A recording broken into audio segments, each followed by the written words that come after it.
له ونشهد أن سيدنا وسندنا وحبيبنا وحبيب ربنا وطبيب قلوبنا وأولانا ومولانا محمدا عبده ورسوله أرسله إلى الخلق بالحق بشيرا ونذيرا وداعيا إلى الله بإذنه وسراجا وقمرا منيرا أما بعد فقد قال الله سبحانه وتعالى في كلامه المجيد والفرقان الحميد أعوذ بالله من الشيطان الرجيم بسم الله الرحمن الرحيم لقد كان لكم في رسول الله أسوة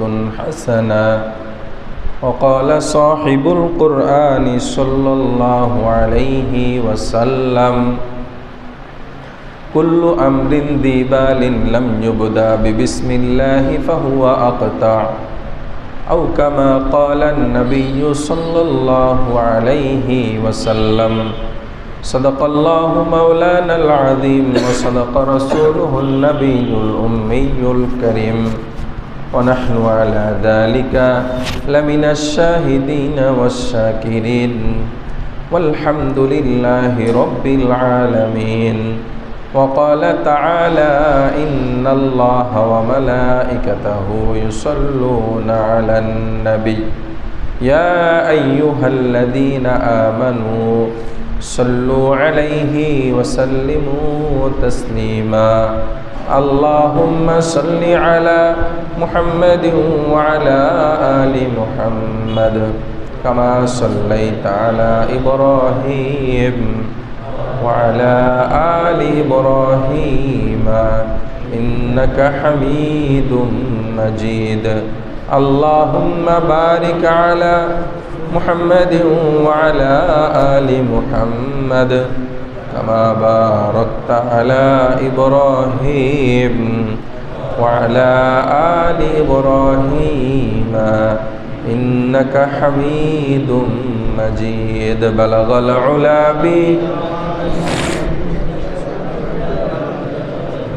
حسنت جميع خصاله صلوا عليه وآله रहे मेरे मस्कन हवाली काबा बने मेरे मदफन दियारे मदीना बलगल उला बिकमालिही कशफत दुजा बिजमालिही हसनत जमीउ खिसालिही सल्लु अलैहि व आलिहि। यहाँ हम सब मुसाफिर हैं वही आखिर ठिकाना कोई आगे रवाना है कोई पीछे रवाना बलगल उला बिकमालिही कशफत दुजा बिजमालिही हसनत जमीउ खिसालिही सल्लु अलैहि व आलिहि।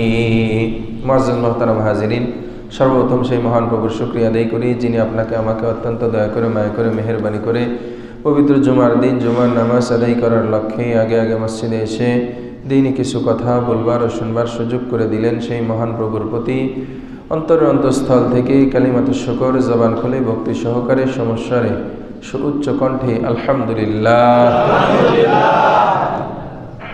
গত জুমায় আলোচনা চলতেছিল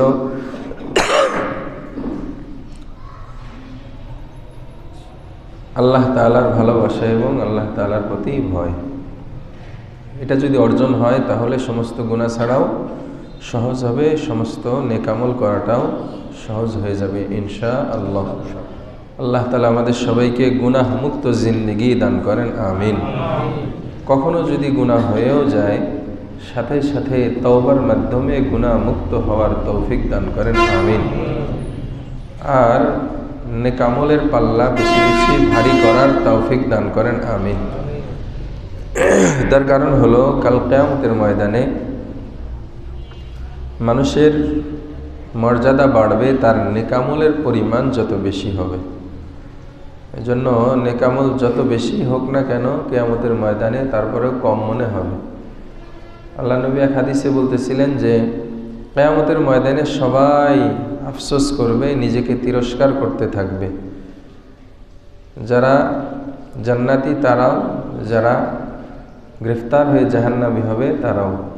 সাহাবা একরাম বললেন, ইয়া রাসূলুল্লাহ, জান্নাতীরা আবার কেন আফসোস করবে? বলে নেক আমল কম হয়েছে এই জন্য আফসোস করবে। যদি নেক আমল আরও বেশি হতো আমার জান্নাতের কোয়ালিটিটা আরও ভালো হতো। এই জন্য কিয়ামতে যেন আফসোস করতে না হয়, এই জন্য নেক আমলের পাল্লাটা ভারী করতে হবে। আমাদের সময় আমরা অযথা নষ্ট করি, অযথা ব্যয় করি। দোকানে বসে আড্ডা দিই, কি খবর? দোকানে বসে আছেন, টাইম পাস করতেছি, অবসর সময় ব্যয় করতেছি।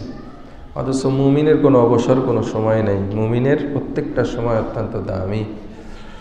লা ইয়ানি, অহেতুক কাজ, অহেতুক কথা, অহেতুক সব কিছু থেকে একজন মুমিন মুসলমান নিজেকে বিরত রাখবে। এটা একজন মুমিনের সৌন্দর্য। মুমিনের কি সৌন্দর্য? মিন হুসনি মারই মুসলিম আন তারকুহু মা লা ইয়ানি। একজন মুমিনের সৌন্দর্যের ভিতরে এটাও যে সে অহেতুক কথা, অহেতুক কাজ থেকে নিজেকে বিরত রাখবে। এজন্য আমরাও নিজেদেরকে অহেতুক কাজ, অহেতুক গল্প গুজব থেকে নিজেদেরকে বাঁচিয়ে রাখবো। আল্লাহ পাক আমাদেরকে তৌফিক দান করেন, আমিন। আজকে একটা আমলেরই বিষয় আলোচনা করার ইচ্ছা পোষণ করেছি। সেটা হলো আমরা আমাদের যে কাজগুলি করি এই কাজগুলি দুই ধরনের হয়, একটা ভালো আর একটা মন্দ। মন্দর ভিতরেও দুই ধরনের, একটা হলো নিম্নমান আর একটা হলো কি উঁচু মানের। বলে নিম্ন হোক উঁচু মানের হোক, যদি কাজটা বৈধ হয় তাহলে ওই কাজের শুরুতে বিসমিল্লাহির রহমানির রহিম পাঠ করা। কি পাঠ করা? বিসমিল্লাহির রহমানির রহিম পাঠ করা। মসজিদে ঢোকা এটা উঁচু মানের কাজ, মসজিদ থেকে বের হওয়া একটু নিচু কাজ মসজিদে ঢোকার তুলনায়। বলে ঢোকার সময় বিসমিল্লাহ পড়বো, বের হওয়ার সময় কি পড়বো? বিসমিল্লাহির রহমানির রহিম পাঠ করব। জামা খোলা ভালো কাজ, উত্তম কাজ। জামা পরিধান করা উত্তম কাজ। জামা খোলা এটা পরিধানের চাইতে অনুত্তম কাজ। বলে তারপরেও খোলার সময় বিসমিল্লাহির রহমানির রহিম বলে খুলব এবং পরার সময় বিসমিল্লাহির রহমানির রহিম বলে জামাটা পরিধান করব। জুতা ক্ষেত্রেও একই। আল্লাহ নবী হাদিসের মধ্যে বলেন, কুল্লু আমরিন যিবালিন লাম ইউবদা বিবিসমিল্লাহি ফাহুয়া আকতা ওয়া ফি রিওয়ায়াতিন ফাহুয়া আবতার। আল্লাহর নবী তার পাক জবানে ইরশাদ করেন, প্রত্যেকটা ভালো কাজ, এই ভালো কাজের শুরুটা যদি বিসমিল্লাহ দ্বারা না করা হয় তাহলে কাজটা অসম্পূর্ণ এবং লেস কাটা থেকে যায়। তাহলে কাজটা কি হবে? অসম্পূর্ণ হবে, কাজটা লেস কাটা থেকে যাবে। খাবারের শুরুতে আমরা বিসমিল্লাহির রহমানির রহিম পাঠ করে খাবার শুরু করব, তাহলে আমার আপনার খাবারের ভিতরে শয়তান অংশগ্রহণ করতে পারবে না। বলে আমার অল্পতেই দিলের ভিতরে তুষ্টি চলে আসবে, কানাআত চলে আসবে।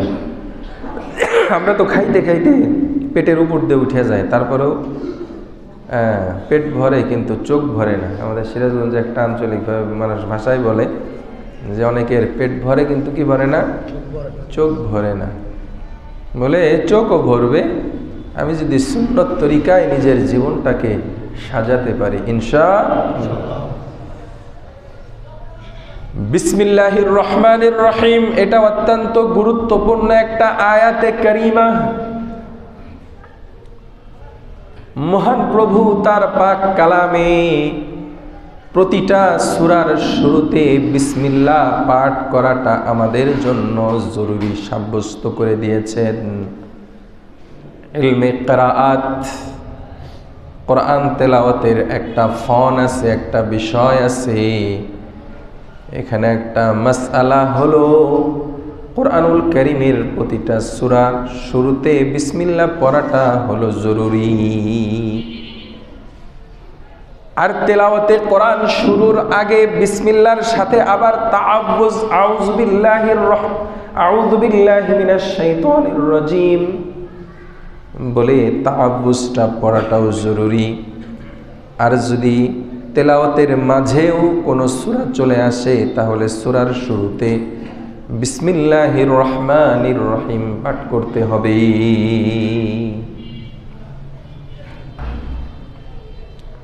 বলে কোরআনুল কারীমের সূরা কতটি?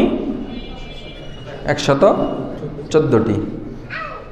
সবাই শিখে নেন কতটি সূরা? সবাই বলেন না কেন কতটি? এতটুকু তো মুখস্থ করে রাখতে পারেন, কি বলেন? আপনাকে যখন জিজ্ঞাসা করা হয় তোমার নাম কি, আপনার নাম কি, সাথে সাথে যেরকম বলে ফেলেন, বলে দিলের ভিতরে এমনভাবে গেঁথে নেবেন, যদি কেউ জিজ্ঞাসা করে সূরা কয়টি, সাথে সাথে বলে দেবেন 114টি। ঠিক আছে ইনশাআল্লাহ? সূরা কতটি? 113টি সূরার শুরুতে বিসমিল্লাহ পড়াটা জরুরি। আর একটা সূরার শুরুতে বিসমিল্লাহ পড়তে হয় না, না পড়াটা জরুরি। সূরা তাওবার শুরুতে বিসমিল্লাহ পড়তে হয় না। কেউ যদি সওয়াবের নিয়তে পড়ে সওয়াব হবে না, বরং উল্টা খেলাফে সুন্নত, খেলাফে তরিকা হওয়ার কারণে গুনাহ হওয়ার সম্ভাবনা আছে। তবে এই একটা সূরাতে আল্লাহ তাআলা পড়া নিষেধ করছেন, আবার আরেকটা সূরার ভিতরে আল্লাহ তাআলা আয়াত হিসাবে এই বিসমিল্লাহির রহমানির রহিমকে সংযোজন করে দিয়েছেন। সুবহানাল্লাহ। সূরাতুন নামলের ভিতরে আল্লাহ তাআলা বিসমিল্লাহির রহমানির রহিম আয়াত হিসেবে নিয়ে আসছেন। গুয়াকে প্রতিটা সূরার বিপরীতে আল্লাহ তাআলা একটা করে বিসমিল্লাহ পাঠ করা কি করে দিয়েছেন? জরুরি করে দিয়েছেন। এই জন্য 114টা কেউ যদি কোরআনুল কারীম তেলাওয়াত শেষ করে ফেলে তাহলে তার তেলাওয়াত হবে কতটি? 114 বার বিসমিল্লাহির রহমানির রহিম পাঠ করা হবে।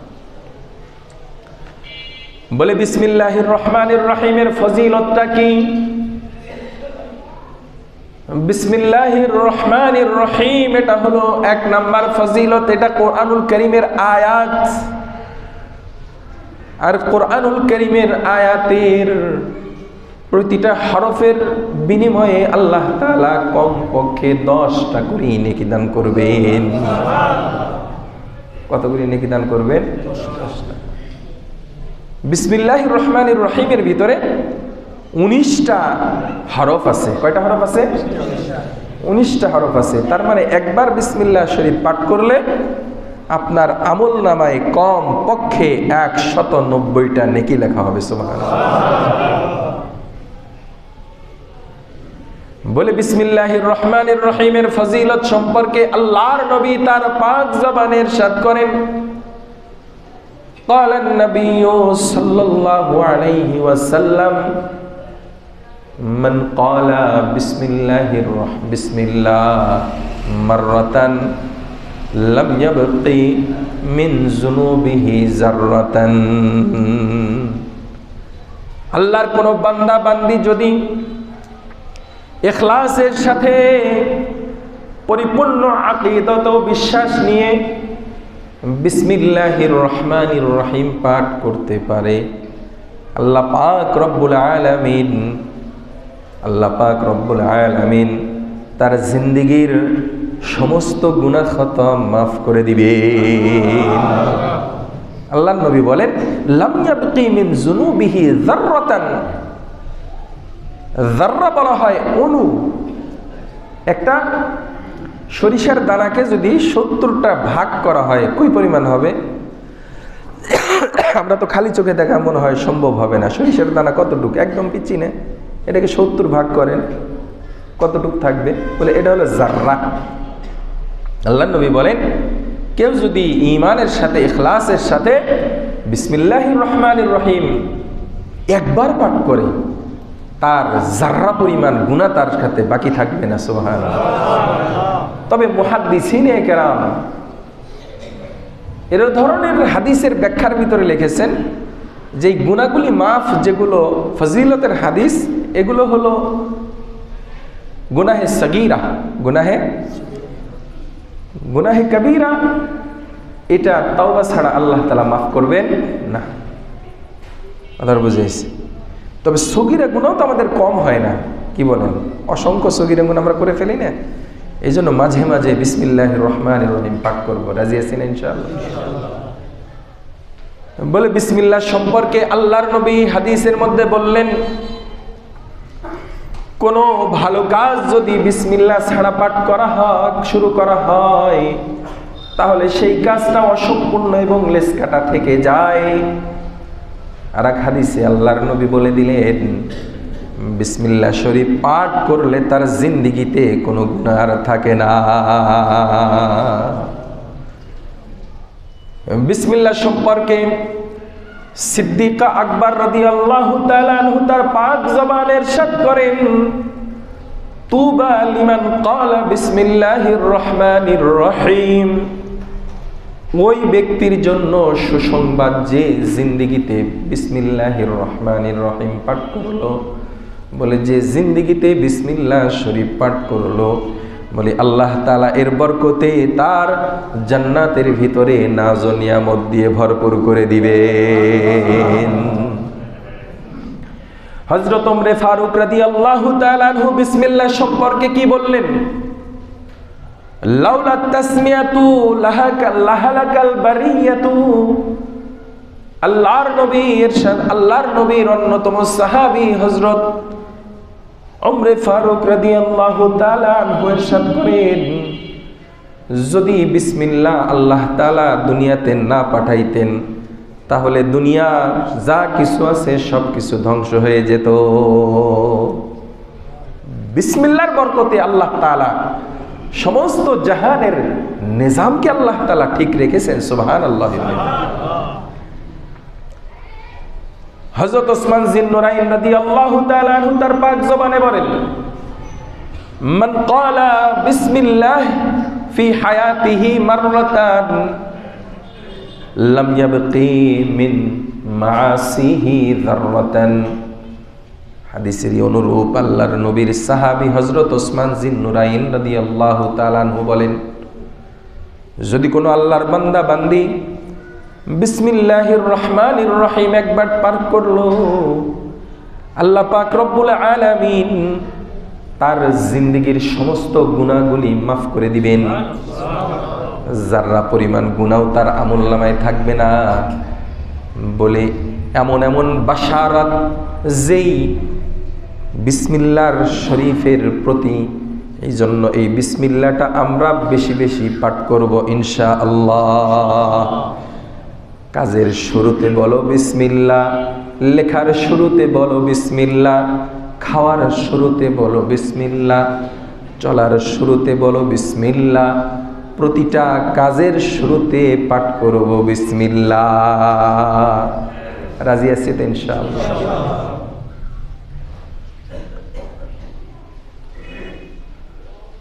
দারুল উলুম দেওবন্দের পাশে একটা ফ্যামিলি বাস করত, নাম ছিল বিসমিল্লাহ ফ্যামিলি। কি ফ্যামিলি? বিসমিল্লাহ ফ্যামিলি। একটা লম্বা ঘটনা আছে, যদি সুযোগ হয় শেষের দিকে বলব। তার মানে একটা ফ্যামিলিকে কত সুন্দর নামকরণ করা হয়েছে। তারা বিসমিল্লাহ প্রত্যেকটা কাজের শুরুতে পাঠ করত। অনেকের জবানে বিসমিল্লাহ পাঠ করতে শুনেছি। আমার লাইফে দুইজন মানুষকে পেয়েছি, একজন আমার নানি আর একজন আমার শ্রদ্ধেয়া শাশুড়ি আম্মা। এনাদেরকে আমি খেয়াল করে দেখছি, আমরা তো ছোটো ছিলাম, পিচ্ছি সময়। এই নানি কি করতো, এই গ্লাসটা এখান থেকে রাখছে বিসমিল্লাহ, আবার একটু সরাই রাখছে, অনেক সময় একটু দস্তখানের উপর একটু সরাই না বিসমিল্লাহ, চামচ ধরলো বিসমিল্লাহ, তরকারি দিল বিসমিল্লাহ, পানি ঢালতেছে বিসমিল্লাহ। আমি জিজ্ঞাসা করতাম, নানির কত বিসমিল্লাহ বলেন কেন? না, বিসমিল্লাহ বলা ভালো। বিসমিল্লাহ বলা কি ভালো? আমার শাশুড়িকেও খেয়াল করে দেখি, উনি একটু যতবার তরকারি দেয়, যতবার পানি দেয়, যতবার ওনার জিনিস নাড়াচাড়া করে খাবারের, হ্যাঁ, এই টাইমে তো সাক্ষাৎ বেশি হয়, সবসময় দেখি বিসমিল্লাহ। তার মানে আমার আপনার চলা থেকেও যেন মানুষ এরকম দেখতে পায়, শিখতে পায় যে আমার প্রত্যেকটা কাজের শুরুতে আমি বিসমিল্লাহ পাঠ করতেছি। ঠিক আছে না ইনশাল্লাহ? প্রতিটা কাজের শুরুতে বিসমিল্লাহ পাঠ করতে তো আপনাকে কোনো বিল দিতে হবে না। কি বিল দিতে হবে নাকি? না, কোনো টাকা খরচ করতে হবে না, শুধু একটু মুখটা নাড়াতে হবে। এই মুখটা তো যে কোনো মুহূর্তে বন্ধ হয়ে যেতে পারে। ঠিক আছে না ইনশাল্লাহ?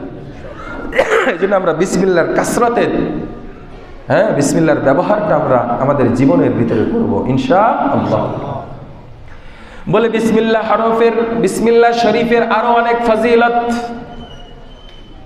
বলে বিসমিল্লাহ শরীফের হরফ সংখ্যা হলো 19টা। কয়টা? আল্লাহ পাক রব্বুল আলামিন দোজখের ভিতরে ফেরেশতা রেখেছেন আযাব দেওয়ার জন্য 19টা। কয়টা? আল্লাহর কোনো বান্দা বান্দি যদি দিনের ভিতরে বেশি বেশি বিসমিল্লাহ পাঠ করে, আল্লাহ পাক রব্বুল আলামিন তাকে জাহান্নামের 19 জন ফেরেশতার আযাব থেকে তাকে রক্ষা করবে। এক হাদিসের ভিতরে আছে এই আমলটা আলহামদুলিল্লাহ আমি যেদিন থেকে এই হাদিসটা পাঠ করেছি তখন থেকে আমল করি। মসজিদে যেখানে দায়িত্বে ছিলাম এখানেও পাঠ করি।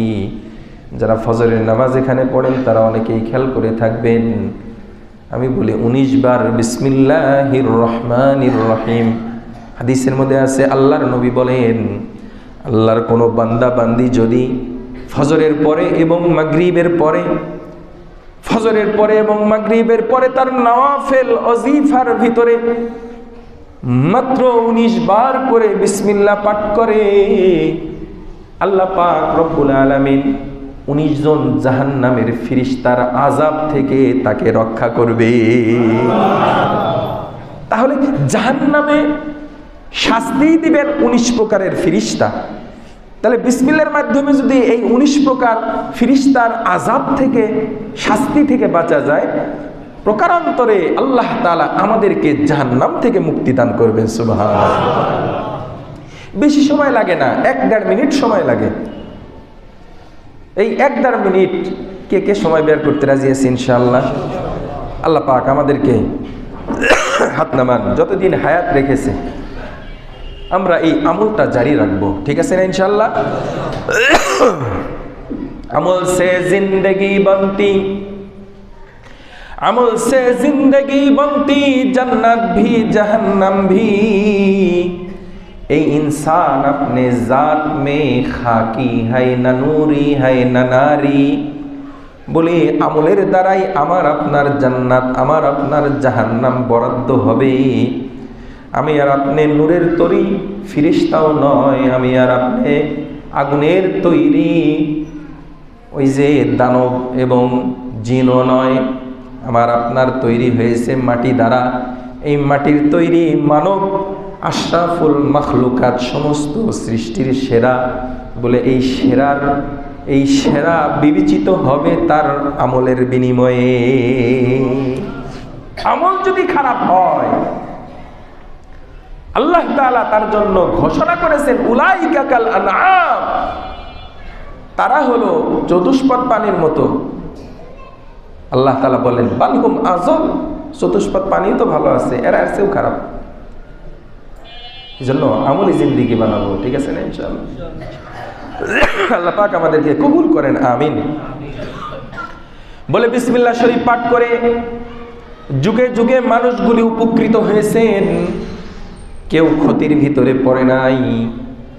বলে বিসমিল্লাহ শরীফ পাঠ করে আল্লাহ তাআলা অনেক গুনাহগারদেরকে আল্লাহ তাআলা হেদায়েতের রাস্তায় নিয়ে এসে তাদেরকে যুগশ্রেষ্ঠ ওলির মর্যাদা দান করেছে। হাসান বসরির নাম শুনিনি আমরা? অনেকেই তো শুনছি, কি বলেন? হাসান বসরি রাহমাতুল্লাহি আলাইহি ইরাকের বসরা শহরে বসবাস ছিল। তো ওনার যুগের ভিতরে একটা বদকার মানুষ ছিল, নাম ছিল বিশরে হাফি। নাম কি? বিশরে হাফি। এই বিশরে হাফি অনেক বড় খারাপ মানুষ ছিল।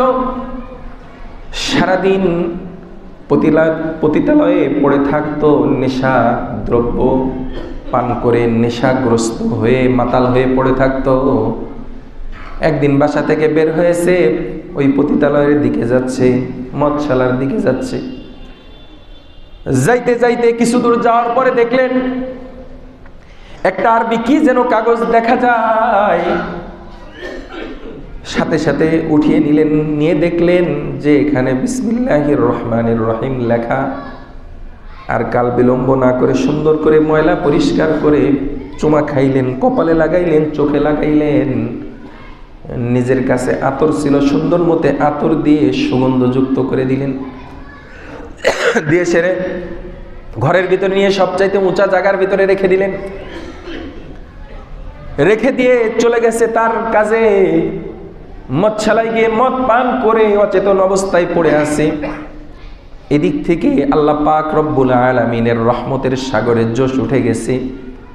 যুগের ওলি হযরত হাসান বসরির কাছে ইলহাম করে দিছেন, ও হাসান, তোমাকে একটা দায়িত্ব দেই।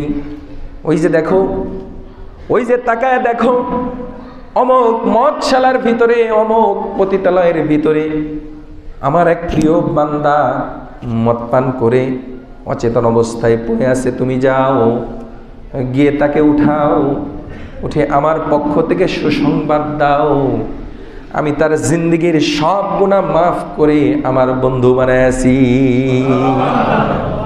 আমার ওলি হিসেবে তাকে গ্রহণ করেছি। হযরত হাসান বসরি রহমাতুল্লাহি আলাইহি মদশালার দরজায় যখন গেলেন, ভিতর থেকে লোকজন তখন বলতেছে, হুজুর আপনি এখানে কেন? সবাই আশ্চর্য হয়ে গেছে, কারণ খারাপ জায়গায় যাওয়া তো খারাপ লোকের কাজ। ভালো লোক যদি কখনো খারাপ জায়গায় যায় সবাই আশ্চর্য হয়ে যায়। তখন সবাই তাকে বিভিন্ন প্রকার বাধা দেওয়ার চেষ্টা করে। যখন তাকে এরকম বাধা দিচ্ছিলেন, তখন হাসান বসরি রহমাতুল্লাহি আলাইহি বললেন, আমি আমার নিজের ইচ্ছায় আসি নাই, আমার মাওলাই পাক এখানে আসতে বলেছেন, তাই এসেছি। তোমাদের কাছে জানতে চাই, এখানে বিশরে হাফি নামে কোনো আল্লাহর বান্দা আছে নাকি? বলে হ্যাঁ আছে। তার সাথে আপনার কি সম্পর্ক? আল জিনসু ইয়ামিলু ইলাল জিনস, প্রত্যেক মানুষ তার কাজের মানুষদের সাথে মিলে চলে। চোরের সাথে চোরের মিল, নামাজির সাথে নামাজির মিল, আল্লাহওয়ালাদের সাথে আল্লাহওয়ালার মিল, কবুতর বা কবুতর, বাজ বা বাজ, কেহর হাম জিন্স বা হাম জিন্স পরওয়াজ। বলে এক কবি বলেন, কবুতর তো কবুতরের সাথে উড়ে বেড়ায়, বাজ পাখি বাজ পাখির সাথে উড়ে বেড়ায়, প্রত্যেকটা পাখি তার দলের সাথে উড়ে বেড়ায়। কবুতর কখনো বাজ পাখির সাথে যায় না, বাজ পাখি কখনো কবুতরের সাথে যায় না। এরকম ভাবে আল্লাহর ওলি আপনি কেন ওই খারাপ লোকটার সাথে আপনি সাক্ষাতে মিলিত হতে চাচ্ছেন? তখন বলতেছে, তার কাছে আমাকে নিয়ে যাও, আমি খুলে বলতেছি। বিশরে হাফিকে যখন টেনে উঠানো হলো, উঠানোর পরে হযরত হাসান বসরি রহমাতুল্লাহি আলাইহি বললেন, ও বিশির, আল্লাহ তাআলা তোমাকে নিজের বন্ধু হিসেবে গ্রহণ করেছে। সাথে সাথে গায়েব থেকে আওয়াজ আসলো, ইয়া বাশার রাফাতা ইসমি ফারাফানাকা ওয়া তাইয়াবতা ইসমি ফাতিবনাকা। ও বিশরে হাফি, তুমি আমার নামটাকে বালুযুক্ত থেকে বালু মুক্ত করে পরিষ্কার করেছো। আমি আল্লাহ তাআলা তোমার ভিতরে যে গুনাহের খারাপিটা ছিল, এর বিনিময়ে সেই গুনাহগুলি আমি পরিষ্কার করে তোমাকে পবিত্র হিসেবে আমি বানায়া দিয়েছি। আমার নামে তুমি সুন্দর করে সুগন্ধি যুক্ত করে দিয়েছো। যেহেতু তুমি আমার নামটা সুগন্ধি যুক্ত করলে, আমিও তোমাকে আমার ওলিদের কাতারে নাম দিয়ে দিলাম। আমার ওলিরা যেরকম আমার বন্ধু, আমার ওলিরা যেরকম আমার কাছের হয়ে গেছে, বলে আমার নামটাকে সুগন্ধযুক্ত বানানোর কারণে আমি আল্লাহ তাআলা তোমাকে আমার কাছের বানায় নিলাম। যেই আল্লাহ বিশরে হাফির মতো একজন খারাপ মানুষকে বিসমিল্লাহকে ইজ্জত করার কারণে সম্মান বাড়ায়া দিতে পারেন, আমাকে আর আপনাকে বাড়াতে পারেন না? অবশ্যই পারেন। বিসমিল্লাহ তো কালামুল্লাহ শরীফের একটা আয়াত, এর কারণে এর এত দাম। পুরা কোরআন শরীফকে আমরা অবমূল্যায়ন করি। আমার দামি দামি পোশাক আমার শরীরে শোভা পায়, অথচ আমার ঘরের কোন একটা কোরআন, এই কোরআনটার জন্য একটা পোশাক আমি আর বানাই না। কি বলেন? এটা কোরআনের অবমাননা না? কোরআনকে আমি রেখে দিয়েছি ওই জায়গার ভিতরে, এক সপ্তাহ এক মাসের ভিতরে দেখার সময় নাই কোরআনের উপর দিয়ে ময়লার স্তর পড়ে গেছে। এই কোরআন আপনার আমার বিরুদ্ধে কাল কিয়ামতের ময়দানে আল্লাহর কাছে নালিশ করবেন।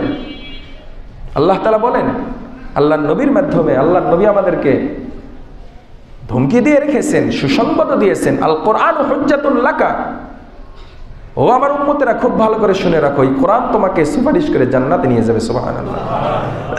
আও আলাইকা, কোরআন তোমাকে সুপারিশ করে জাহান্নামে নিয়ে যাবে। নাউযুবিল্লাহি মিন যালিক। এই জন্য বিসমিল্লাহ আমরা অবশ্যই সম্মান প্রদর্শন করব। রাজি আছেন ইনশাআল্লাহ? অন্যতম সম্মান হবে প্রতিটা কাজের শুরুতে আমরা বিসমিল্লাহ পাঠ করব। রাজি আছেন ইনশাআল্লাহ? আল্লাহ পাক কবুল করেন, আমিন। সলাতে ফারুকের ভিতরে একটা ঘটনা নিয়ে আসছে। ওমরে ফারুক রাদিয়াল্লাহু তাআলা আনহুর শাসন আমলে রোম সম্রাট কাইসার মাথা ব্যথা শুরু হয়ে গেছে, মাথা ব্যথা সারে না। দেশের শ্রেষ্ঠ হাকিমদেরকে জমা করছে, সবার চিকিৎসা নিছে, কাজ হয় না। আমিরুল মুমিনের কাছে খবর পাঠাইছে ইসলাম গ্রহণের পরে, আমিরুল মুমিনিন আমার মাথা ব্যথা যায় না, একটা ট্রিটমেন্টের যদি ব্যবস্থা করতেন ভালো হতো। হযরত ওমরে ফারুক রাদিয়াল্লাহু তাআলা একটা কালো টুপির ব্যবস্থা করে দিলেন, বলে এই টুপি মাথায় দিবা। রোম সম্রাট কাইসার মাথায় টুপি ব্যবহার করে। টুপি ব্যবহার করতে করতে টুপি যেই মাথায় দেয় সাথে সাথে মাথা ব্যথা সেরে যায়। সুবহানাল্লাহ। বলে টুপি যখন খুলে ফেলে সাথে সাথে আবার মাথা ব্যথা শুরু হয়। রাজা বাদশাদের মন তো বলে এই টুপির ভিতরে কি আছে, কি হিকমত আমি একটু দেখি তো। কোনো ওষুধও দেয় নাই, কোনো গাছান্ত ওষুধও দেয় নাই, তাহলে কেমনে এর ভিতরে কারামতটা কি একটু দেখি। বলে যখন টুপিটা উল্টাইলো, ভিতরে দেখে একটা জায়গায় সেলাই করে একটা কাগজ রাখা আছে। সেলাইটা খুলে কাগজটা যখন বের করলো, কাগজের ভিতরে লেখা আছে বিসমিল্লাহির রহমানির রহিম। আল্লাহু আকবার। তাসমিয়া আমদ ইলাজে হর মরজ, শুদ্রওয়া হর কসকে খানদ হর গরজ। তসমিয়া আমদ ইলাজে হর মরজ, শুদ্রওয়া হর কসকে খানদ হর গরজ। আল্লামা রুমি রহমাতুল্লাহি আলাইহি মুসনবী শরীফের ভিতরে বিসমিল্লাহর ফজিলতে এই কবিতাটা আবৃত্তি করেছেন যে বিসমিল্লাহটা হলো সমস্ত রোগের মহা ঔষধ। সুবহানাল্লাহ। যে ব্যক্তি যে উদ্দেশ্যে বিসমিল্লাহ পাঠ করবে আল্লাহ পাক তার দিলের উদ্দেশ্যটা পূরণ করে নেবেন। সুবহানাল্লাহ। এই জন্য বিসমিল্লাহটা আমরা আমাদের ওজিফা হিসাবে যদি গ্রহণ করি, তাহলে এই বিসমিল্লাহর উসিলায় আল্লাহ পাক রব্বুল আলামিন আমাদেরকে অনেক জরুরতটা বিসমিল্লাহর মাধ্যমেই পূরণ করে দিবেন। মক্কাতুল মুকাররমার মসজিদে হারামের পাশে একটা লোক বসবাস করত। ওই লোকটাকে সারাদিন কোনো মানুষ কোনো জায়গায় খাবার খেতে যেতে দেখে নাই, তবে সুস্থ সুঠাম দেহ নিয়ে ওই জায়গায় বসে থাকে। নামাজের সময় নামাজ পড়ে আবারও গিয়ে ওখানে বসে পড়ে, ওখানে বসে থাকে। বলে যখন মাগরিবের মসজিদের মিনার থেকে, মসজিদে হারামের মিনার থেকে যখন আযানের ধ্বনি যখন প্রতিধ্বনিত হতে থাকে, আল্লাহর বান্দা তখন তার একটা ব্যাগ আছে, এই ব্যাগ থেকে থলের ভিতর থেকে একটা কাগজের টুকরা বের করে কিছু সময় তাকিয়ে থাকে, তাকিয়ে থেকে আবারও ভিতরে রেখে দেয়। বলে এরকম করে, কিন্তু সারাদিন কোনো কিছু খায় না। বলে ওই ব্যক্তিকে যখন আল্লাহ তাআলা মৃত্যু দান করলেন, যখন তার মৃত্যু হয়ে গেল, মৃত্যুর পরে যেই আল্লাহর বান্দার সৌভাগ্য হলো তাকে ধৌত করার জন্য ধৌত করতে গিয়ে দেখলেন তার কাছে যে থলেটা ছিল, এই থলের ভিতরে যেই কাগজটা ছিল, যেই কাগজের দিকে তাকিয়ে থাকতেন, বলে এই কাগজটা নিয়ে হাতে নিয়ে দেখে এই কাগজের ভিতরে লেখা বিসমিল্লাহির রহমানির রহিম। আল্লাহু আকবার। বলে আল্লাহর বান্দা যখন মাগরিবের আযান হতো তখন বিসমিল্লাহ পাঠ করত। উলামা ইকরাম এর ব্যাখ্যা করেছেন যে এই বিসমিল্লাহটাকেই ওই আল্লাহর বান্দা নিজের জন্য আহার এবং পানাহার, তার আহার করা এবং পান করার মাধ্যম হিসেবে গ্রহণ করেছিল। এই জন্য ইফতারের সময় এটা দেখে দেখে ইফতার করত, এর মাধ্যমে আল্লাহ তাআলা তাকে পরিতৃপ্ত দান করতেন। সুবহানাল্লাহ। এই জন্য আমি আর আপনি যখন অসহায়ত্ব বোধ করি, যখন খুব খারাপ লাগে, যখন টেনশনে থাকি, বিসমিল্লাহ ওজিফা করতে থাকবো, আল্লাহ তাআলা আমাকে আপনাকে এর ফজিলত অবশ্যই দান করবেন। সুবহানাল্লাহ। তার কারণ হলো বিসমিল্লাহর ভিতরে তিনটা আল্লাহর নাম আছে। একটা হলো উলুহিয়াতের নাম আল্লাহ, আর একটা হলো রহমান, আর একটা হলো রহিম। বলে রহমান নামক দয়ালু, রহিম মালক দয়ালু। বলে রহমানের দয়ার কারণে আল্লাহ তাআলা দুনিয়ার বুকে কাফের, মুশরিক, বেঈমান, ইহুদি, নাসারা, এমনকি আল্লাহকে যারা বিশ্বাস করে না সেই নাস্তিকদেরও রিজিকের ব্যবস্থা করেছেন রহমান নামের উসিলায়। সুবহানাল্লাহ। কাল কিয়ামতের ময়দানে রহিম নামের উসিলায় আল্লাহ পাক রব্বুল আলামিন শুধুমাত্র নেককার বান্দাদের, ঈমানদারদের উপর রহম করবেন। ওই দিন রহমান নামক সিফতে উনি থাকবেন না, রহিম নামক সিফতে থাকবেন। এই জন্য দুনিয়াতে চলতে রহমানের সিফত আমাদের দরকার। আখেরাতে মুক্তি পেতে, আখেরাতে ফজিলত পেতে, আখেরাতে উন্নত মানের জান্নাত পেতে রহিমের ফজিলত দরকার। এই জন্য আসুন আমরা আল্লাহ তাআলার পক্ষ থেকে এই মহামূল্যবান একটা আয়াতে কারিমা বিসমিল্লাহির রহমানির রহিম আমরা পাঠটা বেশি বেশি করব। রাজি আছেন ইনশাআল্লাহ? অনেক বড় কোনো আমলের বিষয়ে আজকের আলোচনা না। বলে এই আমলের দ্বারা যেরকম রোম সম্রাট সে আরোগ্য লাভ করেছে, বিশ্বে হাফি গুনার রাস্তা থেকে ফিরে এসে সবচেয়ে বড় বুজুর্গর মর্যাদা লাভ করেছে। বলে আল্লাহর বান্দা খাবারের ব্যবস্থা তার হয়ে গেছে এই বিসমিল্লাহর মাধ্যমে। সেই আল্লাহ এখনও আছে, আমার আপনার সমস্ত জরুরত আল্লাহ তাআলা পূরণ করতে পারেন। আসুন আমরা বিসমিল্লাহর ফজিলত অর্জনের চেষ্টা করি। আল্লাহুম্মা আমিন ওয়া আখিরু দাওয়ানা আলহামদুলিল্লাহি রাব্বিল আলামিন।